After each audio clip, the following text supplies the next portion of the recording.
안녕하세요. 여러분 요즘에 어떻게 지내십니까? 그동안 좀 잠잠하던 코로나19라는 이 전염병이 8월 초반에 접어들면서 많은 확진자를 내고 재유행에 조짐을 보이고 있습니다.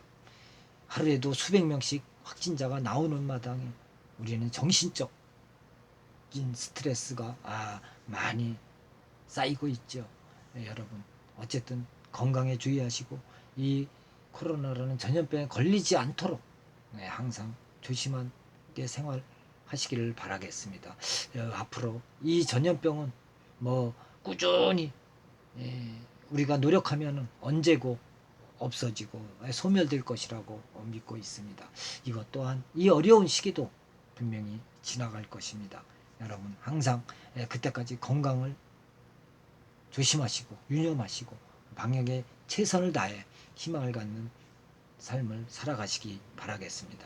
춘추시대의 군사가인 손무가 그 손자병법이란 병법책에서 지피지기라는 명제를 제시했습니다. 쉽게 말해서 전투를 치르는 장수라면 아군과 적군의 전력을 이해해야만이 백전백승할 수 있다는 이야기죠. 전쟁과 거리가 먼 우리의 일상생활과 대인관계에서도 이러한 사상은 중요한 의미를 가지고 있지요. 오늘날 사람과 사람 사이 관계는 점점 더 복잡해지고 있습니다.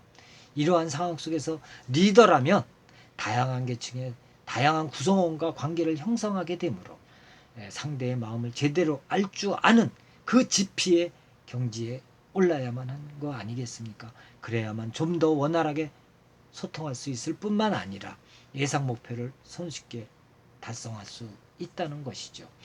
청나라 시대에 어리석은 현령 이야기가 있습니다. 청나라 시대에는 아둔한 현령 이야기가 야사에 많이 등장하죠.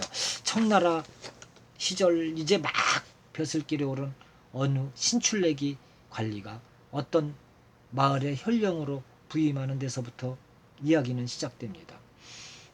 부임한 지 얼마 되지 않아 현령은 앞으로 자신이 모셔야 할 상사를 아련하게 되었죠. 처음 상사를 만나게 된 현령은 지나치게 긴장한 나머지 꿀먹은 벙어리가 됐습니다.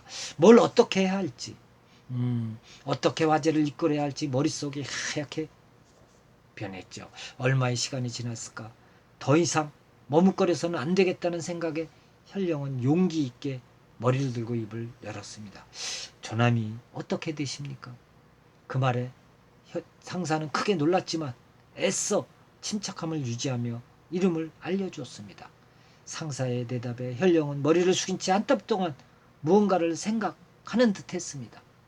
그러더니 대인의 성을 전혀 들어본 적이 없사옵니다 하고 말을 했죠. 상사는 더욱 황당한 듯 표정을 숨기지 않았습니다. 성이 좀 특별났나 보죠. 그러니까 들어본 적이 별로 없다는 말을 했죠. 그러니까 상사가 그 놀란 표정으로 말을 했죠. 내가 기인이기 때문이요. 그걸 모르셨어? 기인이란 말은 여기서 청나라 팔기제도를 총칭해서 하는 말로 만주족 사람을 가리켜서 기인이라고 합니다. 내가 기인이기 때문에 당신은 잘 모를 수도 있겠다는 거죠. 그렇게 말을 하자 기인이라는 대답에 자리에서 일어난 그 현령은 상사에게 서열이 어떻게 되느냐고 물었습니다. 그러자 상사는 정홍기요라고 대답을 했죠. 저런 개인적으로 정황기가 가장 뛰어나다고 생각을 했는데 어찌하여 정황기가 아니란 말이요.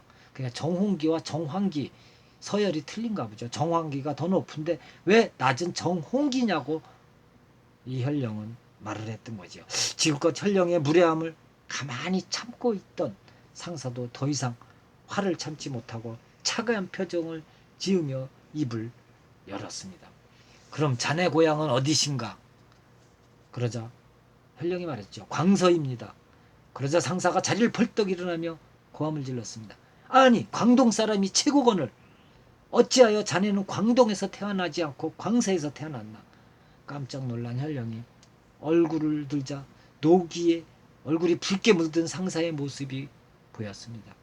그 모습에 겁이 난 현령은 다리를 벌벌 떨며 하직 인사를 하고 황급히 자리를 떠났던 것이죠. 그 진사에 오른 현령은 분명 10년 동안 어렵사리 학문에 몰진해서 선비가 되었을 것입니다. 뛰어난 지적 능력에 비해 대인관계나 세상 물정에 비해 거기에 밟지 못하고 상사를 만나기 전에 분명히 상사의 이름이나 고향을 제대로 알아보았어야 했는데 그거를 알아보지 못한 잘못도 있었던 것이죠. 이야기를 나누면서도 상사의 불편한 신기를 읽어내지 못한 그 실수도 있고 결국 또 말실수를 저질러 화를 당하고 말았던 거 아니겠습니까? 출세길이 순탄치 않았을 것은 불을 보듯 뻔한 이야기 아니겠습니까? 그렇습니다.